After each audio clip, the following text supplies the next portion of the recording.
Shalom, selamat pagi saudara-saudara yang dikasihi Tuhan Yesus Kristus. Selamat berjumpa dalam renungan pada pagi hari ini. Saya ucapkan salam sejahtera buat saudara semua dimanapun saudara berada.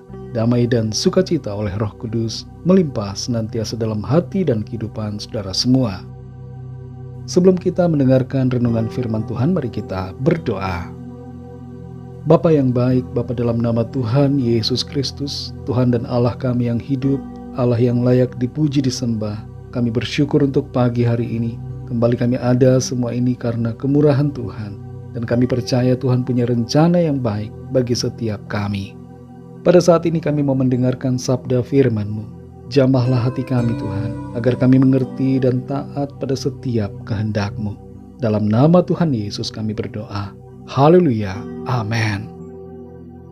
Saudara yang dikasih Tuhan, ayat renungan kita pada saat ini terdapat dalam Kisah Para Rasul 20 ayat yang ketiga. Tertulis demikian. Sesudah 3 bulan lamanya tinggal di situ, ia hendak berlayar ke Syria. Tetapi pada waktu itu, orang-orang Yahudi bermaksud membunuh dia. Karena itu ia memutuskan untuk kembali melalui Makedonia.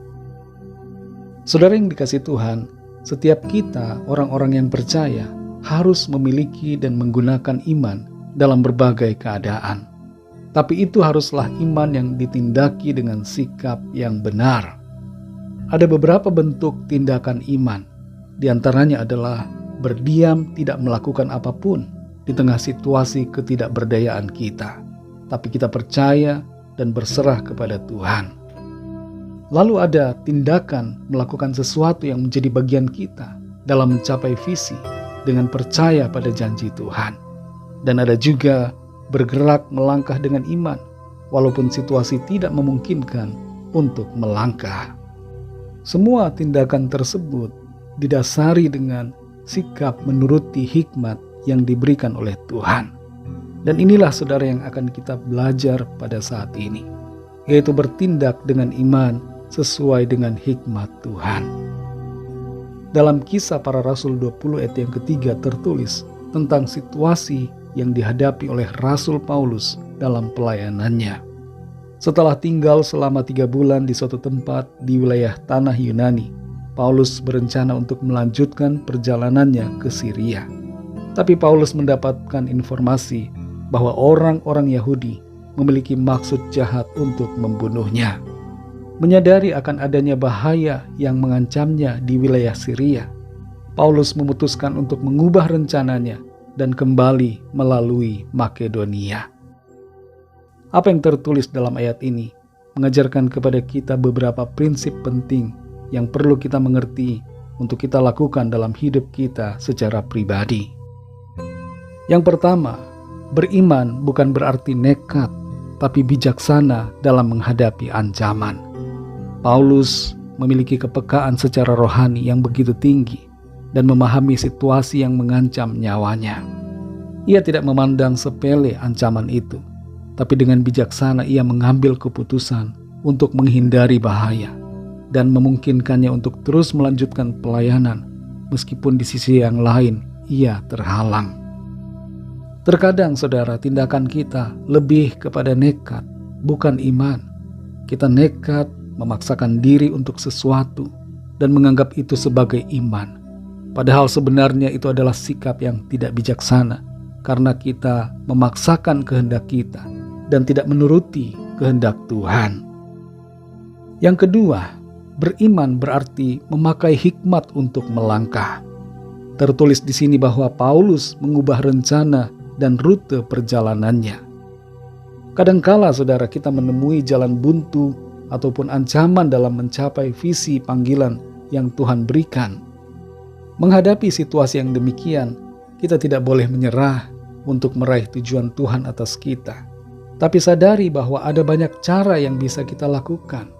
Ambillah langkah-langkah alternatif untuk mencapai rencana dan tujuan Tuhan. Jadilah cerdik seperti ular, tapi tulus seperti merpati. Jangan pernah menyerah terhadap ancaman, tapi jangan juga sembarangan, namun bersikaplah yang benar dan bijaksana menghadapi situasi ancaman yang ada. Saudara yang dikasih Tuhan, Jangan karena alasan iman, kita memaksakan kehendak dan rencana kita. Ada kalanya kita harus mengubahnya untuk menghindari hal-hal yang tidak baik. Walaupun kita sudah merasa bahwa rencana kita adalah yang terbaik, tapi kita perlu mengikuti tuntunan dan hikmat Roh Kudus dalam melangkah. Beriman bukan berarti kita bisa bersikap seenak diri sendiri. Beriman bukan berarti kita nekat dan menghantam apa saja.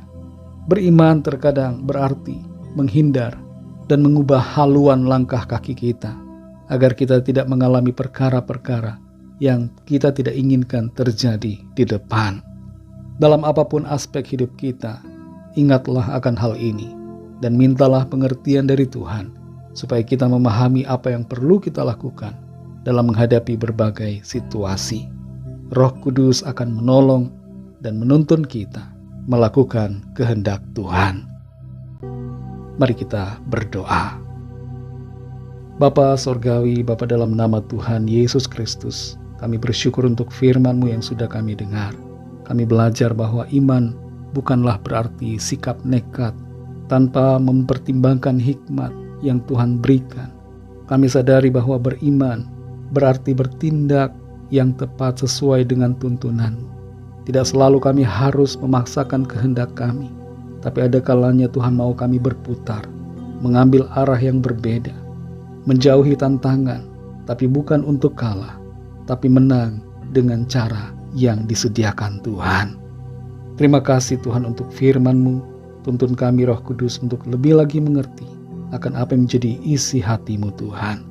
Berkatilah kami di sepanjang hari ini dalam segala aktivitas kami. Pimpinlah kami Tuhan, dan berkatilah kami agar semua yang kami kerjakan menjadi berhasil, dan kehidupan kami memuliakan nama Tuhan dan menjadi berkat bagi banyak orang. Kami bawa kepadamu setiap pergumulan kami masing-masing. Biarlah Tuhan menjamah setiap kami, menyembuhkan yang sakit, menguatkan yang lemah, menghiburkan yang susah, melepaskan yang terikat, terbelenggu dosa dan kuasa kegelapan, dan memberikan jalan keluar yang ajaib. Kuasa mujizat-Mu Tuhan nyatakan dalam kehidupan setiap kami yang sedang dalam persoalan. Kami percaya kami alami kemenangan, kami alami pertolongan Tuhan. Terima kasih ya Bapa, dalam nama-Mu yang kudus, nama Tuhan Yesus Kristus, kami sudah berdoa dan mengucap syukur. Haleluya. Mari sama-sama kita berdoa doa Bapa kami. Bapa kami yang di sorga, dikuduskanlah nama-Mu, datanglah kerajaan-Mu, jadilah kehendak-Mu di bumi seperti di sorga. Berikanlah kami pada hari ini makanan kami yang secukupnya. Dan ampunilah kami akan kesalahan kami, seperti kami juga mengampuni orang yang bersalah kepada kami. Dan janganlah membawa kami ke dalam pencobaan, tetapi lepaskanlah kami daripada yang jahat. Karena Engkaulah yang punya kerajaan dan kuasa dan kemuliaan sampai selama-lamanya. Amin. Terimalah berkat Tuhan. Tuhan memberkati engkau dan melindungi engkau.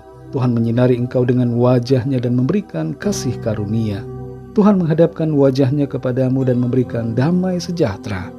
Berkat anugerah dari Bapa Surgawi, cinta kasih karunia dari Tuhan Yesus Kristus, dalam persekutuan dan penghiburan Roh Kudus, menyertai kita semua, sekarang ini dan sampai Maranatha, Tuhan Yesus datang kembali, dan bahkan sampai selama-lamanya.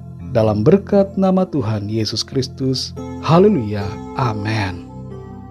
Puji Tuhan, saudara yang dikasih Tuhan, saya percaya firman Tuhan menjadi berkat dan kekuatan buat saudara semua, dan Roh Kudus akan menolong saudara untuk lebih lagi memahami kebenaran firman Tuhan.